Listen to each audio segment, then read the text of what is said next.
quentes e urgentes. E olha só, um dado interessante, né, David, que eu queria comentar com a nossa audiência, é o fato que o Brasil passou de 6 mil para mais de 200 mil pessoas em prisão domiciliar. É muita gente presa em casa. Tem explicação para esse salto de quase 3.812% num espaço de 10 anos?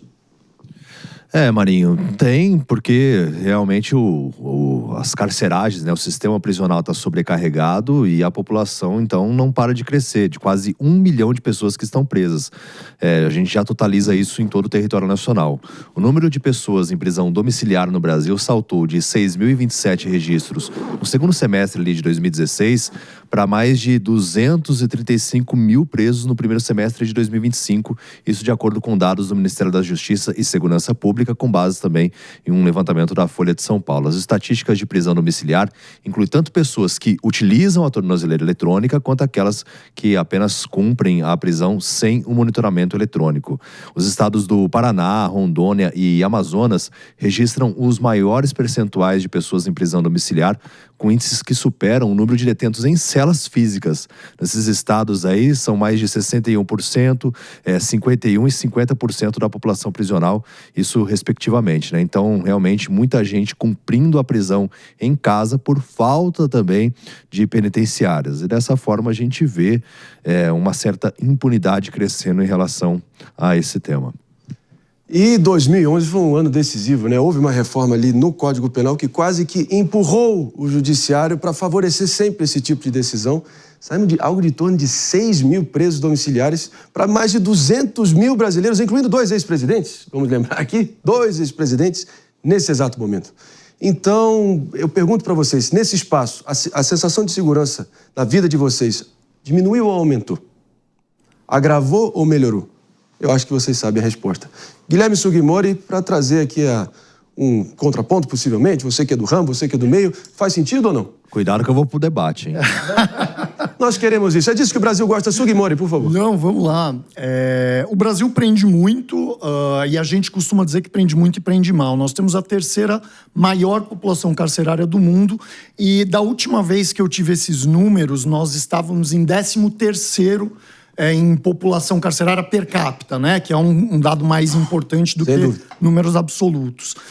Por que eu digo que prende mal? Não é só porque prende quando não precisa prender ou não prende quando precisa prender. É uma questão de qualidade também, de o que a gente tem nas nossas prisões. Esse aumento das domiciliares, até como movimento de justiça, como você apontou muito bem, Marinho, ele tem a ver com a má qualidade das prisões também. O STF aqui no Brasil já reconheceu o que eles chamam de estado de coisas inconstitucional, que é uma série de violações sistemáticas dentro da prisão, que fazem com que o ambiente carcerário não seja eficiente em diminuir o crime a longo prazo. Então o próprio judiciário começou a olhar para isso e dizer, vamos tentar prender menos, porque outras soluções são mais adequadas. As prisões domiciliares, na verdade, elas mascaram a má qualidade do sistema prisional. A gente precisa de mais vagas, porque precisa de mais vagas para prender, mas precisa de mais qualidade nas vagas, para que os presos saiam de lá com trabalho, com estudo, para cometer menos crimes depois.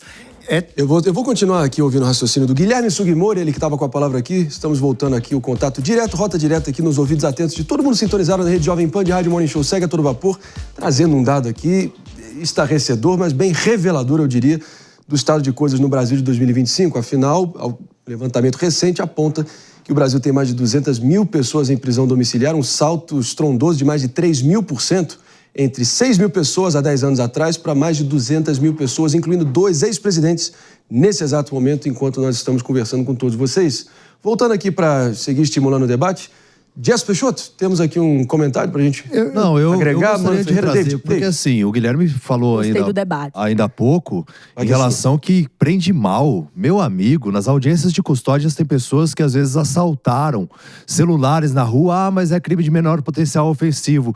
10 vezes, eu já vi fichas de 10 vezes, a polícia vai lá, prende, tem a qualificação, tem a vítima, tem reconhecimento por meio das imagens, e você vem me falar que a polícia prende mal. papel.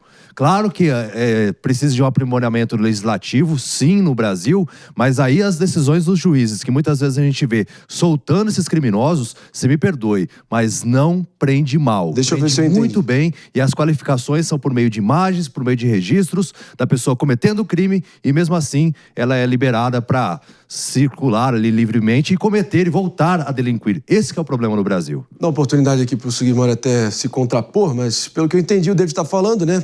A polícia contra tudo e contra todos, diante das circunstâncias mais adversas, prende bem, mas é o sistema que pune mal, muito mal. É por aí? Confere, David. Exatamente, mas o sistema legislativo também, né? Mas Claro. as decisões dos juízes fica a cargo deles de definir também se essa pessoa vai ou não cumprir prisão domiciliar. E aí, por meio das provas que são evidenciadas, a gente já viu várias vezes câmeras de monitoramento registrando a ação, o crime ali com toda a contundência realmente por meio do registro, e aí o Guilherme está falando que a polícia prende mal. Já que ele Na foi minha mencionado opinião, algumas vezes, a palavra é sua, Guilherme Sugimori. Mas aqui o debate será tranquilo, porque na verdade eu concordo. Quando eu digo que prende mal, eu não quero dizer que ela prende quando não precisa só, mas que às vezes quando deveria prender não prende, o sistema, às vezes quando não deveria prender, prende. Isso hoje em dia é mais raro, mas antigamente, antes das reformas, privilegiando as cautelares, isso acontecia muito mais, prisões que não eram necessárias, mas que aconteciam, e há um esforço judicial de prender quando tem que prender, não prender quando não tem que prender. O que eu quis dizer quando disse que prende mal é em relação à qualidade da prisão mesmo. Isso afeta a nossa vida. Veja, a maior parte, ou pelo menos uma parte pertinente dessas domiciliares, são por questões de saúde.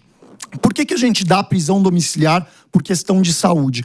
É um conceito de que a prisão não tem condições mínimas de cuidar de alguns casos específicos, doenças sérias que vão diminuindo a qualidade de saúde. Muitos presídios têm uma enfermeira, um enfermeiro, ou às vezes um médico, tem equipamento para lidar com uma febre só. Qual que é a solução jurídica aceitável para isso? Mandar para domiciliar. Porque o preso tem direito à saúde, o Estado tem a obrigação de fornecer esse direito, e a situação carcerária é tão precária que eles falam, se ele ficar aqui, ele pode morrer. A gente não pode manter ele aqui, ele tem que ir para domiciliar. Então veja como prende mal. A prisão tem que ter uma qualidade mínima para respeitar normas constitucionais e normas legais de fornecer certas atividades, fornecer saúde, alimentação, trabalho e estudo, porque isso diminui a incidência criminosa. Mas, e a gente não faz isso e é obrigado a mandar para domiciliar, que é um problema. Tendo em vista o que você acabou de falar sobre a prisão domiciliar, você então acredita que o ex-presidente Bolsonaro deveria e será mantido na domiciliar por questões de saúde? Eu acho extremamente provável que esse seja o destino final dele. Domiciliar por questões de saúde. A gente só não sabe se nessa conta aí da prisão domiciliar estão contando os homens casados também.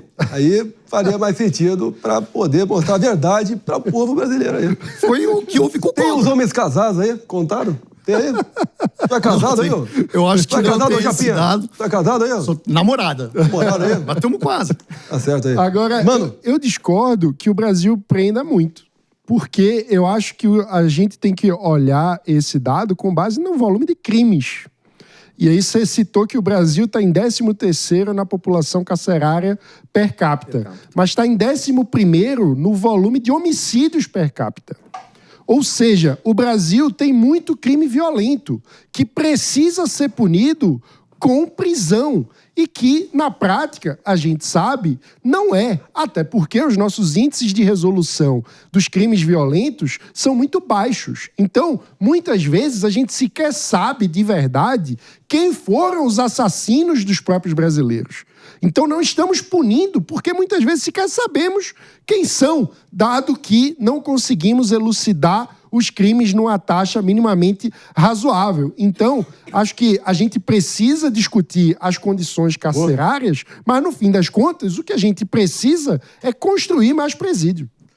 Os defensores dessa situação toda vão dizer que é a humanização do regime penal, do outro lado, as pessoas vão dizer que prende mal e prende... Enfim, todo o debate que a gente acabou de colocar, façam o seu julgamento. A pergunta que fica é, você se sente mais seguro do que há 10 anos atrás? A pergunta é essa, porque para analisar qualquer enquadramento, né, ou qualquer avaliação de criminalidade e segurança, não tem jeito, são números e percepção. Números e emoção, psicologia, percepção. Então é fundamental a gente levar essa equação em conta, esses dois fatores que andam lado a lado, querendo ou não. E os números aqui são flagrantes, né? E tem consequências. Eu acho Jess, bem brevemente. correto isso.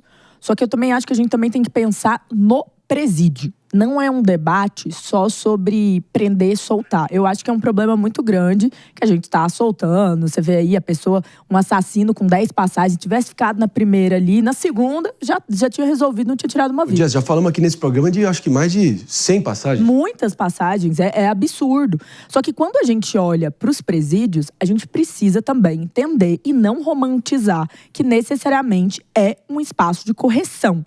Porque muitas das vezes esses presídios são sequestrados pelo crime organizado e viram uma escola e um motor do crime. Eu estou dizendo que não deve prender? Não, eu acho que deve prender. Mas eu acho que as forças de segurança e o debate sobre segurança pública precisa olhar para os presídios internamente, criar sistemas de trabalho, sistemas ali realmente para os presos ficarem mais, para impedir o crime organizado de tratar o presídio como um parque de diversão ou uma escola do crime. E para isso tem que mudar o modelo de gestão, né? O Estado brasileiro não consegue cuidar dos presídios. Não consegue. A gente precisa... Agora, e aí a pessoa que não passa no concurso público... Alambu. Realmente, se a gente já vê um sistema de corrupção atuando em relação aos policiais penais, claro que o número ainda é mínimo em relação àqueles que são realmente qualificados para a prestação desse serviço. Se você terceiriza, você vai ter uma evolução em relação a isso. Você acha que a corrupção é maior no setor privado que no público? Alguns setores não pode ter mais corrupção. Você acha que a corrupção é maior no setor privado do que no setor público? Eu acho que o melhor exemplo são presídios... Eu estou dizendo que alguns modelos de você privatizar não são pertinentes, incluindo os das penitenciárias. Eu acho que... Não, peraí. É o gancho... Jess, eu vou pedir sinceramente pra gente poder seguir adiante aqui até